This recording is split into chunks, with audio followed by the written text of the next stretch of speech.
Kipling n'est pas mon écrivain de chevet, mais c'est surtout ses nouvelles, sa poésie que j'admire beaucoup, mais avant tout un poème, If, traduit en français par Si tu seras un homme, mon fils. Je me suis toujours demandé ce que ressentait un père quand il perdait son enfant. C'est quelque chose qui m'a toujours hanté. Comment on continue à vivre quand on est un père relativement jeune et que cette absence est omniprésente. Et étant devenu père à mon tour, la question est revenue, lancinante. Et quand elle a rencontré ce poème, dans mon inconscient, ça a fait une étincelle.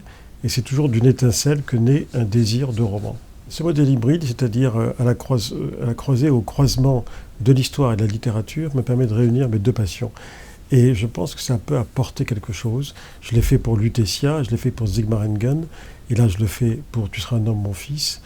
Ça permet d'éclairer l'histoire en lui donnant un supplément d'âme. Parce que les historiens butent sur les archives. Dès lors qu'il n'y a plus de sources, plus d'archives, ne peuvent pas aller au-delà, par définition. Ceux qui s'aventurent légèrement au-delà, en général, se font taper sur les doigts. On leur dit, vous prenez trop de liberté, puisque vous n'en savez rien. Alors il y a des grandes situations dans l'histoire où on ne sait pas ce qui s'est passé. Et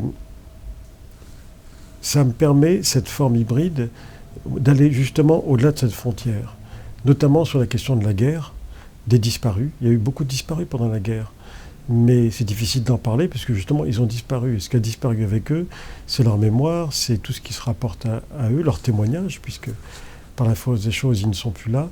Et ce ne sont l'incapacité des familles à faire le deuil, puisqu'on ne sait pas.